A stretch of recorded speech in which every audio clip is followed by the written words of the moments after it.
नमस्कार मित्रांनो, मुख्यमंत्री माझी लाडकी बहीण या योजनेसंदर्भात आता महाराष्ट्र शासनाने नवीन जी आर काढलेला आहे। मग आता तुम्हाला फक्त 4 कागदपत्रांचीच आवश्यकता हा फॉर्म भरण्यासाठी लागणार आहे। या योजनेचे लाभार्थी, पात्रता, अपात्रता आणि आवश्यक कागदपत्रे यामध्ये कोणत्या सुधारणा केल्या आहे ते या व्हिडिओमध्ये बघणार आहोत। मग या जी आर मध्ये कोणकोणत्या गोष्टी या ठिकाणी सांगितलेल्या आहे की ज्या आपल्याला फॉर्म भरताना फायद्याच्या ठरतील याविषयी सविस्तर माहिती आपण या व्हिडिओमध्ये बघणार आहोत। त्यामुळे हा व्हिडिओ शेवटपर्यंत बघा। चॅनलवरती नवीन असाल तर चॅनलला नक्की सबस्क्राइब करा, म्हणजे या योजनेसंदर्भातील महत्त्वाचे अपडेट वेळोवेळी आपल्याला मिळत राहतील। तर मित्रांनो, या ठिकाणी आपण बघू शकतो की मुख्यमंत्री माझी लाडकी बहीण या योजनेतील सुधारणाबाबत हा जी आर आहे। मग महाराष्ट्र शासन यांनी 3 जुलै 2024 रोजी हा शासन निर्णय घेतलेला आहे। तर मग यामध्ये या शासन निर्णयामध्ये 2 जुलै रोजी बैठक आयोजित करण्यात आली होती। त्या बैठकीत हा निर्णय या ठिकाणी घेण्यात आलेला आहे, या सुधारणा करण्यात आलेल्या आहे। तर शासन निर्णय काय आहे ते बघूया। मुख्यमंत्री माझी लाडकी बहीण या योजनेचा शासन निर्णय दिनांक 28/6/2024 मध्ये मागील सुधारणा करण्यात येत आहे। म्हणजे मागचा जो जी आर काढला होता त्याच्यामध्ये या सुधारणा आहे। मग यामध्ये अ मध्ये सांगितलं आहे की योजनेचे लाभार्थी, पात्रता, अपात्रता व आवश्यक कागदपत्रे याविषयी सविस्तर माहिती दिलेली आहे। मग शासन निर्णय आधीचा कोणता होता तर 28/6 रोजीचा। त्यामध्ये काय होतं की योजनेचे लाभार्थी होते की 21 ते 60 वर्ष वयोगटातील विवाहित, विधवा, घटस्फोटित, परित्यक्त्या आणि निराधार महिला होत्या। तर मग त्यामध्ये बदल सुधारणा करण्यात आली आहे की महाराष्ट्र राज्यातील 21 ते 65 या वर्ष वयोगटातील विवाहित, विधवा, घटस्फोटित, परित्यक्त्या आणि निराधार महिला तसेच कुटुंबातील केवळ एक अविवाहित महिला या ठिकाणी पात्र राहणार आहेत। योजनेच्या लाभार्थ्यांची पात्रता, राज्यातील विवाहित, विधवा, घटस्फोटित, परित्यक्त्या आणि निराधार महिलाच फक्त त्या ठिकाणी आधी पात्र होत्या, पण आता बदल करण्यात आला आहे। तर आता कुटुंबातील केवळ एक अविवाहित महिला या ठिकाणी आणखी यामध्ये पात्र ठरणार आहेत। आधीच्या होत्याच विवाहित, विधवा, घटस्फोटित, परित्यक्त्या, निराधार महिला, त्यांच्यासोबत आता अविवाहित महिला या ठिकाणी पात्र ठरणार आहेत। मग योजनेच्या लाभार्थ्यांची पात्रता पहिले किती 21 ते 60 वर्ष होती, आता 21 ते 65 वर्ष करण्यात आलेली आहे। मग आधी अपात्रता काय होती की ज्यांच्या कुटुंबातील सदस्य सरकारी नोकरीवर असतील, सेवानिवृत्त, निवृत्तीवेतन घेत असतील, कामगार कर्मचारी असतील, स्वयंसेवी संघटनेचे, ते या ठिकाणी अपात्र ठरणार नव्हते, असा आधीचा नियम होता। मग ज्यांच्या कुटुंबातील सदस्य नियमित कायम कर्मचारी म्हणून सरकारी विभाग, उपक्रम मंडळ, भारत सरकार किंवा राज्य सरकारच्या स्थानिक संस्थेमध्ये कार्यरत आहे किंवा सेवानिवृत्तीनंतर वेतन घेत आहेत। तथापि आता बदल केला आहे बघा।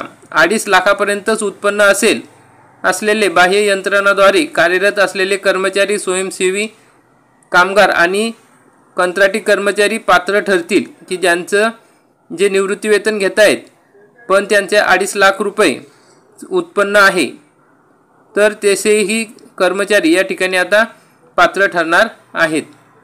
महिलेचे शासनाच्या इतर विभागामार्फत राबवण्यात येणाऱ्या आर्थिक योजनेद्वारे 1500 पेक्षा जास्त लाभ घेत असेल तर ते अपात्र होते, पण आता सदर लाभार्थी महिलेने शासनाच्या इतर विभागामार्फत राबवण्यात येणाऱ्या आर्थिक योजनेद्वारे दरमहा 1,500 किंवा त्यांचा जास्त लाभ घेत असेल तर ते या ठिकाणी अपात्र राहणार आहे।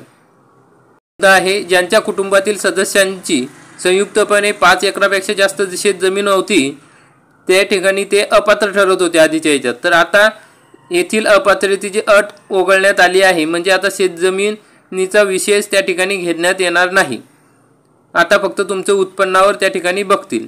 मग सदर योजनेमध्ये लाभ मिळवण्याकरता खालील कागदपत्रे सादर करणे आवश्यक होती कोणती तर महाराष्ट्र राज्याचे अधिवास प्रमाणपत्र, राज्यातील जन्म दाखला, पण आता याच्यामध्ये खूप बदल करण्यात आलेला आहे।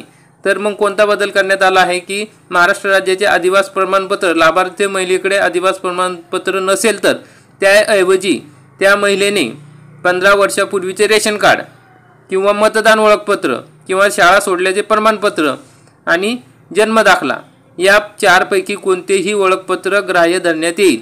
म्हणजे आदिवास प्रमाणपत्र नसेल तर तुम्हाला फक्त आता या ठिकाणी 15 वर्षापूर्वीचं रेशन कार्ड असेल किंवा मतदान ओळखपत्र असेल किंवा शाळा सोडल्याचं प्रमाणपत्र जरी असलं आणि जन्मदाखला असला या चारपैकी कोणतेही एक या ठिकाणी ग्राह्य धरण्यात येणार आहे। तसेच परराज्यातून जन्म झालेल्या महिलेने महाराष्ट्रातील अधिवास असणाऱ्या पुरुषांबरोबर विवाह केला असेल तर अशा बाबतीत त्यांच्या पतीचे जन्मदाखला किंवा शाळा सोडल्याचे प्रमाणपत्र किंवा आदिवास प्रमाणपत्र या ठिकाणी ग्राह्य धरण्यात। आता तुम्हाला वय आदिवास नसेल तर वरील प्रकारचे 4 कागदपत्र तुम्ही देऊ शकता। परराज्यातील स्त्री असेल तर तिच्या पतीचे जन्मदाखला किंवा शाळा सोडल्याचे प्रमाणपत्र किंवा आदिवास प्रमाणपत्र या ठिकाणी ग्राह्य धरण्यात येणार आहे। मग सदर योजनेमध्ये लाभ मिळवण्याकरता खालील कागदपत्र सादर करणे आवश्यक आहेत। कोणते तर या ठिकाणी उत्पन्नाचा दाखला, तो पण सक्षम प्राधिकरणाचा लागत होता यावेळी मागच्या GR मध्ये, तर आताच्या GR मध्ये सांगितलं आहे की सक्षम प्राधिकरण यांनी दिलेला कुटुंब प्रमुखाचा उत्पन्नाचा दाखला वार्षिक उत्पन्न 2.5 लाखांपर्यंत असणे अनिवार्य आहे। तथापि पिवळे किंवा केसरी रेशन कार्ड जर असेल तर आता उत्पन्नाच्या दाखल्याची या ठिकाणी गरज नाही, त्यातून सूट देण्यात आलेली आहे। अशा प्रकारे या ठिकाणी महत्त्वाचे बदल या GR मध्ये करण्यात आलेले आहे। तर मुख्यमंत्री माझी लाडकी बहीण या योजनेचे संनियंत्रण व आढावा घेण्याकरिता राज्य स्तरावर जिल्हा स्तरावर समिती गठीत करण्यात आलेली आहे। सदर जिल्हा स्तरावर जी समिती त्याचे जिल्हाधिकारी हे अध्यक्ष असतील।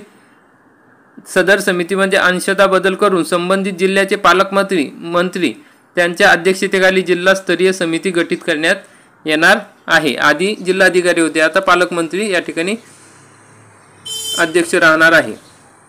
अशा प्रकारे तालुकास्तरीय समिती सुद्धा तयार करण्याची आलेली आहे। आणि सदर महत्त्वाची बाब म्हणजे या ठिकाणी आता 31 ऑगस्टपर्यंत ही मुदत वाढवण्यात आलेली आहे। पहिली 15 जुलै होती, तर 31 ऑगस्ट करण्यात आलेली आहे। आणि या सदर योजनेतील 31 ऑगस्ट 24 पर्यंत लाभार्थी महिला अर्ज करता येईल। तसेच 31 ऑगस्ट 2024 पर्यंत अर्ज करण्यात आलेल्या लाभार्थी महिलांना 1 जुलै 2024 पासून दरमहा 1,500 रुपये आर्थिक वेतन देण्यात येणार आहे। मग या मोहिमेअंतर्गत नोंदणीच्या कार्यवाही संदर्भात वेळोवेळी आवश्यक त्या सूचना देण्यात येणार आहे। आणि या सदर योजनेअंतर्गत मोबाईल ॲपद्वारे ऑनलाईन अर्ज सादर करण्यासाठी अंगणवाडी सेविका यांना लाभार्थ्यांची अंतिम यादी प्रसिद्ध झाल्यावर एकूण पात्र लाभार्थ्यांचे अर्ज सादर केल्याप्रमाणे प्रति लाभार्थी 50 रुपये हा प्रोत्साहन भत्ता हा अंगणवाडी सेविका किंवा जे या ठिकाणी या महिलांचे फॉर्म भरून देतील त्यांच्या मोबाईलवर त्यांना देण्यात येणार आहे। अशा प्रकारे अतिशय महत्त्वाचा असा शासन निर्णय आहे। आणि यामध्ये ज्या बदल केला आहे त्यामुळे आता महाराष्ट्रातील महिला भगिनींना अर्ज भरणे या योजनेचा लाभ घेणे सोपे झालेले आहे। तर मित्रांनो, अशा प्रकारे हा महत्त्वाचा असा GR आहे। आपण माहिती बघितली। आपल्या इतर माता भगिनीपर्यंत हा व्हिडिओ शेअर करा, म्हणजे त्यांनाही या विषयी माहिती मिळेल। काही अडचण असेल तर या ठिकाणी आपण कमेंटमध्ये माहिती विचारू शकता, प्रश्न विचारू शकता, त्याचे आम्ही आपल्या अडचणी सोडवण्यासाठी प्रयत्न करू। आपण हा व्हिडिओ बघितला त्याबद्दल धन्यवाद। व्हिडिओला लाईक करा, चॅनलला सबस्क्राईब करा, म्हणजे असेच महत्त्वाचे अपडेट आपल्याला वेळोवेळी मिळत राहतील। धन्यवाद।